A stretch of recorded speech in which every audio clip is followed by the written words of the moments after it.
Assalamualaikum warahmatullahi wabarakatuh. Alhamdulillah.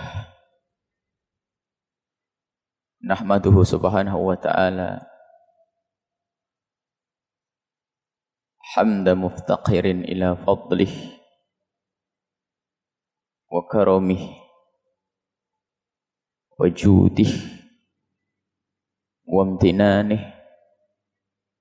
Wa sallallahu wa sallama wa baraka ala habibina wa syafi'ina wa maulana sayyidina Muhammad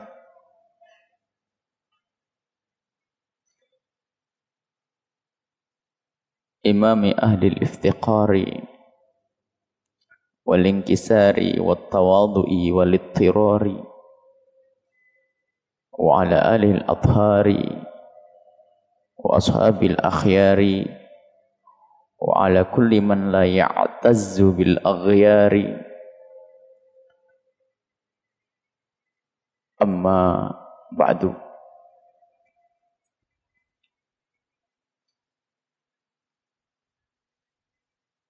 Hadirin hadirat, para pendengar dan juga para pemirsa. Alhamdulillah kita bisa melanjutkan pengajian kita, belajar bersama untuk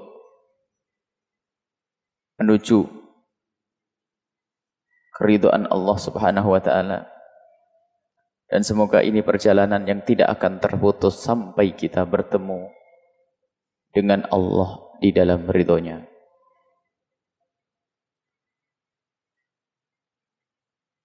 Dan memang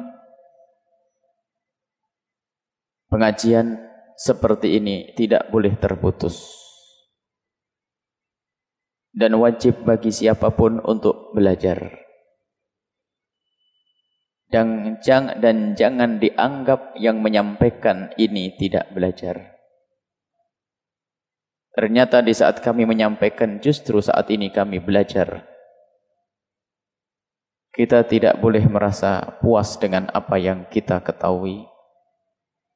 Sebab hanya kebodohan itulah yang menjadikan orang itu terjerumus dan tersesat.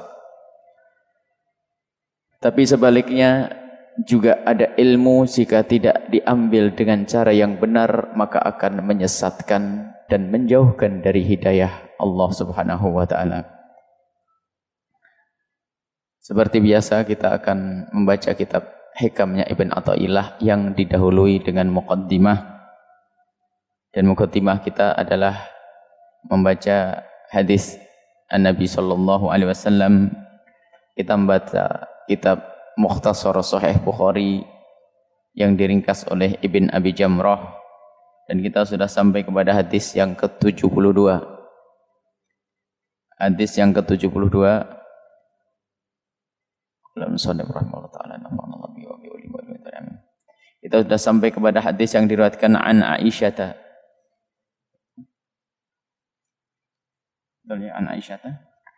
An Aisyah radhiyallahu anha, diriwayatkan dari Sayyidah Aisyah radhiyallahu anha, qalat, beliau berkata, beliau bercerita, qala Rasulullah sallallahu alaihi wasallam, Rasulullah sallallahu alaihi wasallam bersabda, idza anfaqatil mar'atu, jika menafkahkan atau membelanjakan, al-mar'atu seorang wanita, maksudnya seorang istri, min ta'ami baitiha, dari makanan yang ada di rumahnya, seorang wanita yang memberikan makanan yang ada di rumahnya, ghairu mufsidatin, tanpa merusak, kana laha ajruha, maka bagi sang istri tersebut, bagi wanita tersebut, adalah ajruha, pahalanya. Bima anfaqat, dengan pahalanya, bima yakni sebab apa yang telah ia berikan. Wali zaujiha, dan bagi suaminya, ajruhu juga mendapatkan pahala tadi. Bima kasabah, karena apa yang ia upayakan, usahakan untuk mengumpulkan uang, mengumpulkan rezeki. Walil khazini, dan bagi seorang penjaga harta, biasanya ini ada penjaga di sebuah pemerintahan atau negara, raja atau orang-orang kaya. Mithlu dzalika, seperti itu juga. Seorang penjaga atau yang diamanati, bukan harus penjaga sebuah gudang, orang yang diamanati untuk membagi-bagikan harta, untuk menyampaikan sedekah, lalu ia membagi-bagikan, maka ia akan mendapatkan pahala juga. La yanqusu, tidak kurang, ba'duhum, tidak mengurangi, ba'duhum, sebagian dari mereka, ajra ba'din, ajra ba'din, pahala sebagian yang lainnya, syai'an, sesuatu pun. Seorang wanita yang memberikan sesuatu yang ada di dalam rumahnya tanpa berlebih-lebihan, dengan cara yang wajar dan benar, maka ia akan mendapatkan pahala dari sedekah atau apa yang telah diberikan tersebut. Dan bagi sang suami, sang pemilik sesuatu yang ada di dalam rumah, dia juga mendapatkan yang demikian, mendapatkan pahala tersebut. Dan juga seorang yang diamanati untuk menyampaikan rizki, untuk menyampaikan sedekah kepada fakir miskin atau yang lainnya, kemudian dia menyampaikan dengan benar, maka orang yang menyampaikan tadi mendapatkan pahala seperti sedekah itu sendiri, tanpa dikurangi sedikit pun dari pahalanya. Ini adalah yang disampaikan oleh Rasulullah SAW dan para ulama yang menjelaskan hadis ini mengambil faedah banyak di sini.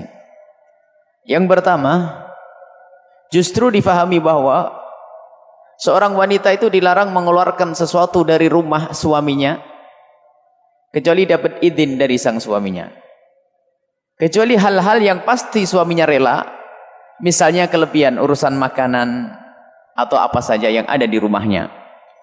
Jadi seorang wanita yang diamanati oleh seorang suami untuk menjaga kekayaannya yang ada di rumah, dia tidak boleh mengeluarkan kecuali tanpa izin dari sang suami. Tetapi urusan misalnya ada orang fakir lewat kelaparan ngasih makan satu piring misalnya, dan di rumah makannya ini banyak, maka di sini dikasih kait, ada syaratnya, ghairu mufsidatin, tanpa berlebihan, tanpa menjadikan suaminya marah. Jangan sampai ada seorang istri dermawannya berlebihan tapi suaminya bangkrut. Ini menjadikan murka sang suami. Jadi suami ada lagi, Masya Allah, walidnya kelewat. Suaminya tuh kalau sampai bingung mau ngajak makan teman-temannya itu di rumahnya nggak berani, karena istrinya pelit dengan duitnya sang suami. Ini musibah, ini punya istri begitu tuh. Paling enak kompak, tapi ada aturannya. Bukan berarti seorang istri boleh mengeluarkan uang sebebas-bebasnya. Istri boros juga nggak benar, bikin kacau. Istri pelit juga ganggu. Sedekah sampai nggak bisa. Bangun masjid, bilang sama suaminya, kan sudah banyaknya sedekah Pak. Kita kan masih punya anak, kita mau sekolah, kita harus. Wah, ini istri yang perusak ini, mengajari pelit nih. Nggak ada di sini insya Allah. Yang menyaksikan ini juga nggak ada. Yang dengar di radio nggak ada. Kalau ada, tobat. Yang kedua adalah orang yang diamanati untuk membagi rizki. Orang yang diamanati untuk membagi rizki ini mendapatkan pahala seperti orang yang memberi. Kalau ada orang mengamanati kepada kita untuk membagi-bagikan rezeki, kita yang membagi-bagikan dengan benar itu mendapatkan pahala. Ini isyarat bahwa ada orang bagi-bagi pun gak jujur nih bermasalah. Kalau tidak nunda-nunda ya nyunat atau ngurangi ini, Masya Allah. Amanat. Padahal dia menyampaikan itu saja, menyampaikan bukan duitnya nih. duitnya atasannya, ada duitnya orang lain, tolong sampaikan ini ke fakir miskin, langsung sampaikan, menyampaikan amanat tersebut, maka orang ini akan mendapatkan pahala sama seperti orang yang sedekah. Dan semua orang yang mendapatkan tugas di dalam menjaga atau menyampaikan hartanya orang lain, maka di sini ia akan mendapatkan pahala karena pahala amanatnya tersebut. Dan ini yang mahal. Jadi yang pertama contohnya adalah seorang istri, karena di sini memang ada seorang istri yang tadi kami sebutkan kalau tidak berlebihan borosnya, juga istri yang pelit. Tapi di sini juga harus ada catatannya bahwa kalimat ghairu mufsidatin ini disyarai oleh para ulama tanpa berlebih-lebihan. Kemudian untuk sesuatu yang bermanfaat, bukan sesuatu yang haram. Yang ketiga, ridho sang suami bisa diketahui dari kebiasaannya. Ridho dari sang suami dilihat dari kebiasaannya. Kalau berlebih-lebihan sudah tidak diperkenankan. Atau kepada sesuatu yang diharamkan oleh Allah juga enggak benar. Atau menjadikan suami tidak rela, maka ini juga tidak dibenarkan. Jika ada seorang wanita yang benar-benar jujur kayak begini, akan memberikan kepada orang lain ya sesuai dengan kebiasaan yang tidak menjadikan suaminya murka dan marah, maka seorang wanita tersebut adalah sama mendapatkan pahala seperti suami yang bekerja. Dan sang suami yang mempunyai harta tersebut pun mendapatkan pahala utuh, sama-sama tidak saling mengurangi.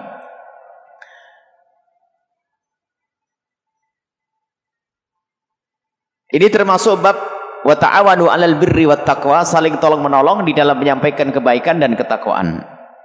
Dan memang ada sebagian orang mau bersedekah tidak bisa memberikan langsung dengan tangannya, kecuali riwayat dari Nabi Muhammad SAW. Nabi Muhammad kalau memberikan sesuatu itu langsung, tidak pernah Nabi Muhammad menyuruh orang lain untuk memberikan kepada yang lainnya.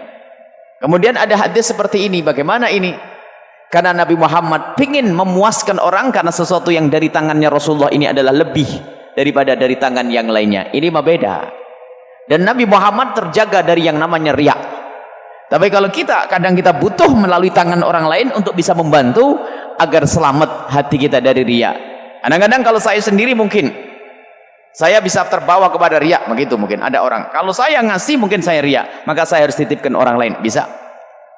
Atau mungkin ada seorang, dan ini kebanyakan, ada seorang punya duit banyak, kaya, dia ingin bersedekah tapi tidak tahu di mana tempat yang tepat untuk bersedekah, sehingga mewakilkan orang yang mengerti, sebagian para asatid dan sebagainya. Ustadz biasanya lebih tahu, para kiai lebih tahu. Kadang-kadang pergi ke kampung, ada orang sakit nggak bisa berobat, ada orang melarat begini, maka orang kaya ini nitip ke sini. Tapi lihat amanat nih, amanat ini yang paling berat. Kadang ini haknya orang lain masih ditunda. Lah kalau sudah orang biasa menunda haknya orang lain yang bukan dari dia, maka dia adalah orang yang paling pelit. Nih, dengan duitnya orang saja pelit, apalagi duitnya sendiri ini ya. Duitnya orang ini dititipi, tolong sampaikan ke fakir miskin, itu masih tunda, besok, lusa, ini, itu, akhirnya bisa kemakan dan sebagainya. Maka ini termasuk semacam peringatan, hati-hati. Jadi kalau memang orang itu benar-benar menyampaikan sebagaimana mestinya pada waktu yang diinginkan oleh sang pemberi yang sesungguhnya, yang memberikan uang atau memberikan makan, maka saat itu dia mendapatkan pahala persis seperti orang yang berinfak dan bersedekah. Nah inilah harus ada kejujuran amanat. Dan kalau kita kembangkan maknanya adalah urusan orang yang diberi amanat lebih gede. Gambarnya memang bukan memberikan makanan, tapi misalnya amanat masjid, amanat pesantren, amanat yayasan. Ini adalah tempatnya orang menitipkan uang agar disampaikan kepada anak agar digunakan untuk menuntut ilmu. Maka ini perantara-perantara seperti ini adalah mendapatkan pahala sama seperti orang yang sedekah dan infak. Jadi pengurus masjid, madrasah itu Masya Allah pahalanya besar. Orang yang berinfak dapat pahala gede, dan dia yang menyalurkan kepada santri siswa itu juga mendapatkan pahala. Tapi ingat, ghairu mufsidatin, dia tidak merusak, bukan dolim. Tapi kalau dia mengambilnya, maka itu bab hilangnya amanat, dan itu adalah kehinaan di dunia sebelum di akhirat. Ini adalah hadis yang bisa kita pahami dari yang diriwayatkan oleh Rasulullah SAW di hadis yang ke-72 ini. Yuk kembali ke rumah. Para ibu, amanat dari sang suami yang ada di rumah kita, kecuali uang kita sendiri, duit kita sendiri, maka kalau kita bagi-bagi boleh. Tapi kalau duitnya suami harus ada aturannya. Kira-kira suami marah atau tidak? Kalau yakin suami tidak marah, maka berikan kepada siapa saja. Ini adalah kebaikan dan Anda mendapatkan pahala. Dan memang ini peringatan ya. Sampai ada syarat sampai sebagian pensyarah hadis menyebutkan ada kebanyakan, ini bukan sebagian kecil, bukan ada. Kebanyakan perempuan itu pelit. Kebanyakan nih, aduh kok kebanyakan ya. Tapi kalau masalah kebanyakan bisa saja orang sini bebas. Wanita kan masih banyak jutaan kan. Tenang aja Bu, aman-aman. Kebanyakan wanita tuh pelit urusan begini nih. Jadi sudah dipesan sama suami masih pikir panjang itu. Masya Allah. Makanya diingatkan begini, awas nih, khairu mufsidatin ya. Jangan sampai kita masuk ke bab yang demikian ini. Satu sisi ada memang ya seperti itu, seorang yang dikasih amanat-amanat itu ngentengin sehingga dia terjerumus di dalam melarang haknya orang lain sehingga orang itu tidak mendapatkan sesuatu yang semestinya didapat, maka dia juga termasuk dosa zakat. Menyampaikan zakat yang benar ya. Kadang-kadang kita dengan ijtihadnya bukan ahli ijtihad, termasuk membagi zakat hawan seenaknya. Zakat dibagi bukan dengan ilmu tapi dibagi dengan hawa nafsu. Ini jangan dianggap mendapatkan pahala, tambah dapat siksa dari Allah. Tapi orang yang ngurusi zakat kalau menyalurkan dengan benar, dia seperti orang yang bayar zakat pahalanya. Masya Allah. Ini saja hadis yang ke-72.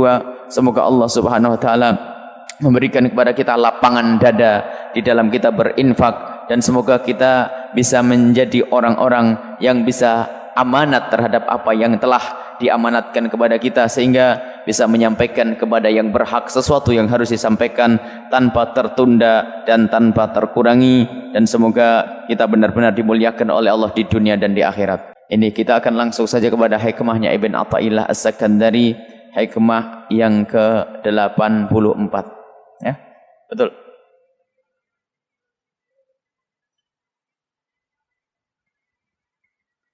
Qala al-musannif rahimahullahu ta'ala nafa'ana Allahu bihi wa bi ulumihi wa bi ulumikum fid dharain amin ila anqal.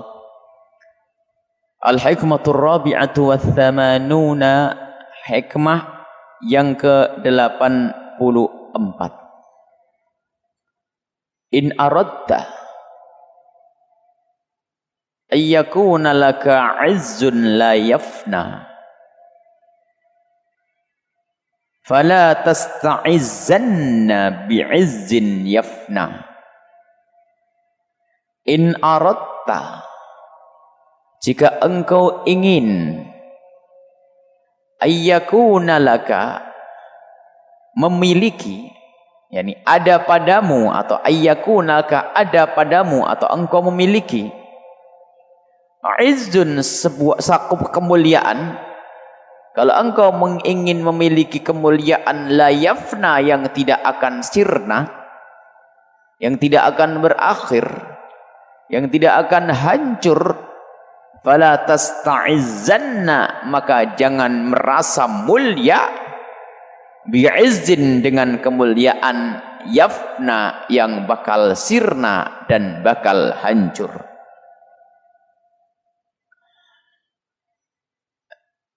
Penekanan ke hati kita dalam berkeyakinan bahwa hakikat kemuliaan yang sesungguhnya itu adalah Allah dan hanya milik Allah. Kalau kita menyaksikan kemuliaan-kemuliaan yang bertebaran di jagat raya, jika kita menyadari semuanya nanti kembali kepada kemuliaan Allah. Nah, keyakinan ini yang harus dibangun. Sehingga kalau kita menyaksikan orang mulia dengan hartanya, maka sebetulnya ia bisa memiliki harta seperti itu dari mana? Allah yang memberikan kekayaan kepadanya. Termasuk seorang punya jabatan, Allah kasih. Ilmu juga Allah kasih. yang berbangga dengan kecerdasan, dia harus sadar bahwa Allah yang kasih. Nah, di saat orang tidak menyadari bahwa semuanya itu dari Allah, maka dia itu bersandar kepada selain Allah. Dan dia, jika ada orang merasa mulia dengan selain Allah, maka kemuliaan itu pun akan mudah berakhir dan akan sirna bersama sesuatu yang ia anggap menjadikan ia mulia, yaitu selain Allah Subhanahu wa ta'ala. Jadi hakikat orang mencari kemuliaan itu, kalau digambarkan orang seperti mengandalkan. Jadi orang mengandalkan sesuatu yang dijadikan poles kemuliaan untuk dirinya. Sehingga ada orang mengandalkan hartanya, sehingga ia mencari harta, menganggap kemuliaan ada dengan hartanya, dan dia bisa berbangga dengan hartanya, dia merasa mulia dengan hartanya. Ada yang lain adalah dengan pangkatnya, kemudian ada yang lain dengan kecerdasannya. Nah, di saat orang itu terhenti bersandar kepada yang namanya selain Allah, artinya dia merasa mulia kepada kemuliaan yang tidak abadi, karena dunia tidak abadi, pangkat tidak abadi, kecerdasan juga tidak abadi. Sebab waktu masa kecilnya adalah tidak paham, mulai gede cerdas, masa tua balik kayak anak-anak. Nah, itu semua adalah sesuatu yang bakal sirna. Maka yang menjadikan kebanggaan hidupnya, kemuliaan hidupnya karena itu semua, maka berarti kemuliaannya itu juga sementara dan bakal sirna. Ibnu Athaillah As-Sakandari seolah-olah memang mengulang, tetapi tentu ada makna tambahan yang lain. Mengulang dari hikmah yang lainnya agar kita tidak terlalu membanggakan dunia. Bukan tidak terlalu, tidak membanggakan dunia. Dan memang semestinya, seharusnya seorang mukmin tidak berbangga dengan dunia. Nah, kalau ada orang mulia, merasa mulia karena urusan dunia, maka kemuliaan ini akan sementara dan cepat sirna. Dunianya yang ia cari pun bisa saja meninggalkannya atau ia meninggalkan dunia. Yang punya pangkat pun Masya Allah, bahkan ada yang diturunkan dengan paksa, dan setelah itu mungkin dihukum. Ada. Mana kemuliaan yang pernah dibanggakan dahulu? Kemudian yang katanya bangga dengan kecerdasan dan kepandainya pun ternyata di saat tua ia pun sudah lupa kepada apa yang pernah ia hafal. Nah, di sini yang harus kita fahami bahwa kalau orang pengen mulia yang sesungguhnya adalah merasa mulialah dengan zat yang maha mulia yang tidak bakal sirna kemuliaannya, yaitu berbangga dengan Allah Subhanahu wa taala, merasa mulia dengan Allah Subhanahu wa taala. Dan dari itu maka kita perlu mengajarkan kepada anak-anak kita. Kita itu sering mengajari anak kita untuk berbangga dengan dunia. Kalau orang sudah menyadari bahwasanya kemuliaan yang sesungguhnya dari Allah, maka seandainya pun dia harus mencari yang namanya dunia, menurut sebagian orang adalah sebab kemuliaan, akan tapi menurut orang tersebut bukan. Justru dunia itu harus aku injak, aku jadikan kendaraan untuk sampai kepada Allah. Lihat, kalau memang orang paham kemuliaannya adalah bukan di kendaraannya, tapi tujuannya, maka dia tidak akan berhenti kepada kendaraan tersebut. Pangkat yang aku dapat ini adalah bukan kemuliaanku dengan pangkat ini, akan tapi akan aku jadikan pangkat ini sebagai kendaraan sampai kepada Allah Subhanahu wa ta'ala. Sampai suatu ketika ini. Nah, kemudian bagi orang yang sudah meyakini kemuliaan yang sesungguhnya itu adalah dari Allah, dan yang zat yang maha mulia Allah Subhanahu wa ta'ala pemberi kemuliaan, maka apapun aktivitas kita ini nanti mengarah kepada kemuliaan di hadapan Allah Subhanahu wa taala. Nah, yang tidak sadar tujuannya mencari kemuliaan dari Allah, tidak menuju zat yang maha mulia, maka kelalaian inilah yang menjadikan orang di saat mencari dunia ini atau pangkat, dia adalah dengan cara yang salah. Karena apa? Dia sebetulnya belum menganggap Allah sebagai zat yang menjadikan sebab yang mulia. bukan menjadi sebab apa yang menjadikan ia bakal terangkat, tetapi dia lupa itu semuanya. Maka yang lupa tujuan, dia akan terhenti di tengah jalan. Sehingga perlu diingatkan lagi bahwasanya tujuan kita adalah sampai kepada Allah. Dan kalau orang sudah berbangga dengan Islam, berbangga dengan agama Allah, maka semuanya jadi ringan. Datang perginya dunia adalah dunia tidak penting. Kalau dia mendapatkan dunia, ia akan manfaatkan dunia untuk kepentingan bagaimana ia sampai kepada kemuliaan yang sesungguhnya. Sehingga tidak heran jika seorang sahabat yang bernama Abi Bakar As-Siddiq memberikan semua hartanya di jalan Allah. Karena apa? Dia tidak menganggap dunia ini sebab kemuliaan. Aku tahu bahasanya kemuliaanku adalah di hadapan Allah, di ridha Allah, maka aku jadikan semuanya ini untuk mendapatkan ridha Allah Subhanahu wa taala. Dan sungguh mulia orang yang bisa faham makna hikmah ini. Umar ibn Khattab radhiyallahu anhu, Sayyidina Umar itu pernah suatu ketika setelah beliau mendapatkan kekhilafahan, beliau tidak berubah. Dandanannya pun sama sebelum jadi khalifah.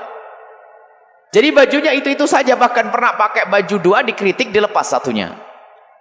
Sehingga suatu ketika datang ke Syam. Datang ke Syam, di sana kan ada orang-orang besar. Termasuk ada pembesar-pembesar, raja-raja yang masih kafir ada di situ. Waktu itu disambut oleh Abi Ubaidah. Abi Ubaidah berkata, "Ya Khalifah, engkau datang ke negeri, di sini banyak pembesar-pembesar dengan baju mewah dan sebagainya. Aku tadi berangan-angan dan berharap bahwasanya engkau sebagai khalifah Islam mestinya datang dengan baju yang mewah atau dengan dandanan yang mewah." Itu kata Abu Ubaidah. Tiba-tiba Sayyidina Umar berkata, "Nahnu qaumun." Kami adalah kaum a'azzanallahu bil Islam. Allah telah memuliakan kami dengan Islam. Fa mahma talabnal izza, maka selagi kami mencari kemuliaan bi ghairi ma a'azzanallahu, selain dari apa yang Allah berikan kami menjadi mulia, maka adzallanallahu, maka Allah akan menghinakan. Allah memuliakanku dengan Islam. Kalau aku mencari kemuliaan selain Islam, maka Allah akan menghinakanku. Jadi kemuliaan yang sesungguhnya bukan di baju yang mewah. Masuk Sayyidina Umar bin Khattab, masuk Rib'i, masuk kekaisaran dengan baju yang sangat sederhana, compang-camping. Masuk, orang biasanya kalau datang ke tempatnya kaisar itu adalah dengan hormat, duduk, merangkak barangkali, tapi ini dengan kesederhanaannya. Dia datang dengan tongkatnya, bajunya yang compang-camping, duduk di samping kaisar, sampai kaisar itu merasa bingung, merasa takut. Ini siapa? Kau siapa? Aku adalah utusan-utusannya Rasulullah sallallahu alaihi wasallam. Lihat, karena dia merasa mulia dengan Allah, maka Allah memuliakan dia di depan sang kaisar. Sang kaisar merasa takut. Utusan-utusannya Rasulullah saja, utusan-utusannya Muhammad saja kayak begini, bagaimana Muhammadnya? Oh, ada wibawa di sini. Karena kemuliaan adalah bukan di dalam harta yang ia miliki, tapi karena Allah memuliakan orang tersebut. Ada Hisham bin Abdul Malik adalah seorang pembesar, salah satu khalifah Umayyah. Waktu lagi tawaf di Makkah, lagi tawaf, orang berdesak-desakan sampai dia sendiri susah untuk membelah yang namanya manusia untuk bisa tawaf dan mencium Hajar Aswad, berat. Tiba-tiba ada seorang yang dengan baju sangat sederhana, bukan orang yang pada kenal. Tiba-tiba di saat orang ini mau mendekat ke Hajar Aswad, terbelah manusia itu, mempersilahkan pada minggir semuanya sehingga mencium Hajar Aswad. Hisham bin Abdul Malik lalu bertanya, siapa orang ini? Kok orang pada menghormat dan memuliakan dia? Siapa orang ini? Dijawab oleh seorang penyair Farasdak, hadzal ladzi ta'riful batha wa tu'atahu wal baitu ya'rifu wal hillu wal haram. Ini orang adalah yang semua Mekah itu kenal dia. Semua kenal dia. Siapa yang tidak kenal dia? Ada ibnu Fatimata in kunta jahilahu. Ini adalah putrinya Sayyidah Fatimah, jika ini adalah putra daripada Sayyidat Fatimah, jika engkau memang tidak tahu dia. Bijaddihi, dengan kakeknya lah Anbiyaullahi, para nabi-nabi Allah itu qad khutimu, telah ditutup. Maksudnya siapa? Imam Ali Zainal Abidin ya. Kalau kita tahu cerita meninggal cucu Rasulullah Sayyidina Husain di padang Karbala, tersisa salah satu putra beliau yang kebetulan lagi sakit di perkemahan namanya Imam Ali Zainal Abidin, yang saat itu sakit sehingga selamat, dan itulah kehendak dan kekuasaan Allah untuk menyelamatkan cucu Rasulullah Imam Ali Zainal Abidin, cucu daripada Sayyidat Fatimah Zahra. Nah, ini dengan baju yang sangat sederhana, bukan dengan baju mewah, bahkan tidak pakai pengawal. Nah, sekarang kiai mau nerobos itu pakai pengawal lah, mau jalan. Tapi Masya Allah, ini kemuliaan diberikan oleh Allah. Allah rendahkan orang di kiri kanannya untuk memuliakan beliau. Sementara satunya seorang raja, dia mau menembus susah, karena kemuliaan memang bukan dengan harta, bukan dengan pangkat, tapi hakikat kemuliaan adalah kalau Allah ingin memuliakan seseorang, maka orang tersebut juga akan mulia. Ini yang harus kita fahami. Maka kita perlu didik anak-anak kita faham makna kemuliaan. Kadang kita sendiri mengajari anak kita untuk memahami kemuliaan itu di baju, sehingga kita begitu mudahnya menyanjung, aduh cantiknya pakai baju itu, oh cakep pakai baju ini. Sehingga nilai kecantikan bagi seorang anak karena baju. Sehingga kalau ngelihat orang pakai dandanan, ya menurut dia yang cantik adalah baju. Bukan masalah menutup aurat. Masya Allah, dedek bisa nutup aurat, ini haram dilihat, tidak boleh dilihat dedek. Ini beda. Di saat kita sanjung, aduh cantiknya, bagunya bagus, oh bagus, paling bagus bagunya. Dia tertanam di dalam hatinya untuk mengagungkan yang namanya baju dan dunia ini. Sehingga nanti kalau ketemu yang lainnya hanya berbangga dengan bajunya, dia tidak berbangga dengan akhlaknya. Kalau dia sanjung, anak, baju ini adalah hanya nempel di badanmu dan bukan kemuliaanmu. Kemuliaan dedek adalah akhlaknya yang bagus, teteh akhlaknya yang bagus. Ini kita didik. Kadang kita semacam itu, ngajari anak kita takluk bergantung dengan urusan yang namanya dunia, sehingga kemuliaan anak kita dunia. Sampai di saat kita mengarahkan anak kita sekolah, bukan diarahkan mencari kemuliaan di hadapan Allah. Urusan dunia, kamu bisa pangkat begini, kamu bisa dapat gaji begini, kamu bisa bekerja di sini, kerja di sini, semuanya adalah hal-hal yang ditanamkan oleh orang tua yang jauh daripada kemuliaan yang sesungguhnya. Sehingga anak-anak itu berbangga dengan pekerjaan. Oh, kamu kalau bisa kerja di sana mah enak, nak, nanti nggak panas ini. Wah, kamu bisa di masyarakat terangkat, terhormat. Nah ini. Jadi ini cara pandang yang salah. Sehingga anak-anak yang mulai tumbuh berpikir itu, berkembang, kemudian mulai bisa berpikir itu, memahami bahasanya kemuliaan itu hanya status di masyarakatnya. Bukan kemuliaan itu adalah di hadapan Allah. Ini pendidikan dari awal. Sehingga memilihkan sekolah sendiri kita harus benar. Kalau memang dia harus ngambil pendidikan agama pun harus diarahkan yang benar. Kadang-kadang pun yang nyuruh mondok pun salah, apalagi yang nyuruh ngambil pendidikan umum. Nah, kamu nanti mondok biar pinter jadi kiai itu enak, nggak usah kerja, duitnya banyak. Loh, salah. Jadi maka kita itu karena kurang merindukan anak kita kepada kemuliaan yang sesungguhnya, maka anak kita itu menggantungkan kemuliaannya dengan apa yang ia saksikan. Sehingga ada anak gila pangkat, kemudian anak kita tumbuh jadi gila harta, kemudian agak idolanya adalah bukan sesuatu yang nyambung kepada Allah Subhanahu wa taala. Maka sungguh benar apa yang dikatakan oleh Ibn Athaillah As-Sakandari, jika engkau menginginkan kemuliaan yang sesungguhnya, maka jangan sampai berbangga kepada kemuliaan yang tidak abadi. Yang membanggakan kemuliaan yang tidak abadi, maka dia akan sirna kemuliaannya bersama sesuatu yang dibanggakannya. Semua perlu koreksi diri. Semuanya perlu belajar dari Ibn Athaillah As-Sakandari. Pangkat itu bukan kedudukan di tempat yang namanya kerajaan atau kesultanan atau yang namanya kepresidenan. Pangkat itu adalah pandangan manusia. Ribuan orang yang datang kepadanya, ini pangkat. Apakah tidak sadar bahwasanya ribuan orang yang merumuninya pun ternyata kalau tidak mereka meninggalkannya, dia juga meninggalkannya.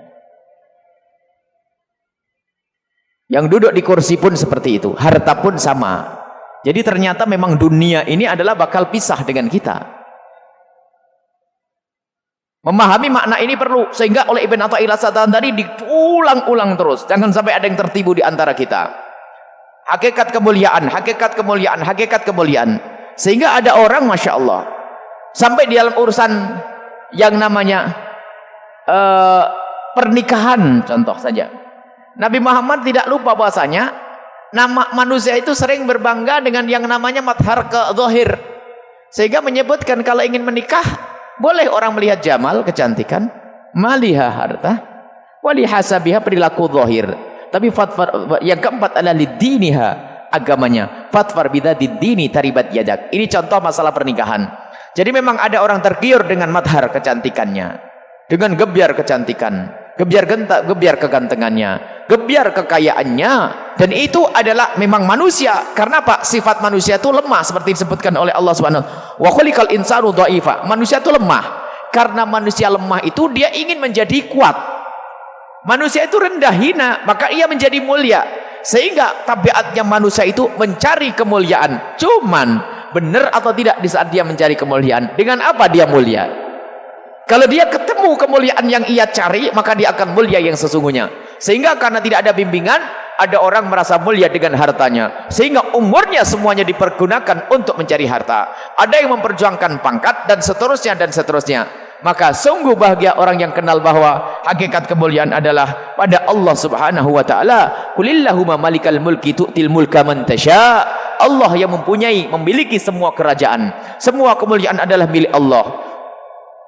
Allahumma ya Allah, malikal mulki, wahai rajanya yang merajai semua kerajaan. Tu'til mulka man tasya. Engkau akan memberikan kerajaan dan kemuliaan kepada orang yang kau kehendaki. Wa tanji'ul mulka mimman tasya. Engkau akan cabut kemuliaan kerajaan dari orang yang engkau kehendaki. Wa tu'izzu man tasya. Dan engkau pun juga memuliakan orang yang kau kehendaki ya Allah. Wa tudhillu man tasya. Dan engkau juga merendahkan orang yang kau kehendaki ya Allah. Biatikal khair. Kemuliaan kebaikan hanya ada padamu ya Allah. Innaka 'ala kulli syai'in qadir. Sungguh engkau adalah maha kuasa terhadap segala sesuatu. Ini adalah permohonan doa. Kalau orang menghayati makna ini indah. Ayat Al-Quran, Allahumma malikal mulki tu'til mulka man tasya'u sampai akhir. Ini adalah doa untuk meluluhkan hati kita bahwa kalau orang mendapatkan pangkat, baca ini. Hakikat pangkat adalah Allah. Sadar bahasanya tu'til mulka man tasya'u wa tanzi'ul mulka mimman tasya'. Allah akan berikan kepada orang yang tidak diduga. Dulu mah petani sampai jadi presiden misalnya. Ternyata ada orang mulia pun jadi rendah. Makanya jangan sampai kita itu lalai mengadu kepada Allah, memohon kepada Allah Subhanahu wa taala. Itu kan pangkat di dunia. Kita kan pengen pangkat yang sesungguhnya.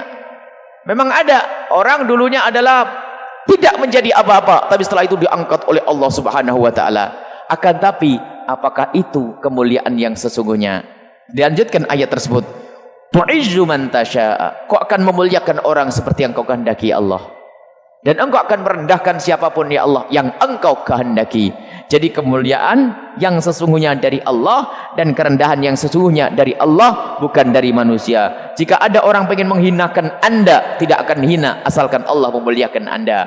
Atau sebaliknya, manusia sejagat ingin memuliakan anda, tapi kalau Allah merendahkan maka orang itu pun tidak akan mulia. Ini saja insyaallah yang bisa kami sampaikan. Semoga benar-benar menjadi bahan renungan bagi kita ya, untuk kita bisa benar-benar melihat apa yang diberikan oleh Allah atau apa yang kita saksikan di kiri kanan kita, dari baju yang bagus, wajah yang cantik, badan yang kekar, harta yang banyak, pangkat tinggi, kemudian nasab yang bagus. Jangan sampai kita tertipu dengan itu semua, karena itu adalah di dunia. Dan yang merasa mulia dengan itu semua, maka akan hilang dan sirna kemuliaannya bersama sirnanya sesuatu yang sementara tersebut. Kembali pengen mulia, menjadilah mulia dengan zat yang maha mulia. Kalau orang merasa mulia dengan sesuatu kemuliaan yang tidak abadi, maka kemuliaan yang ia dapat adalah kemuliaan yang tidak abadi. Ini saja, wallahu a'lam bissawab.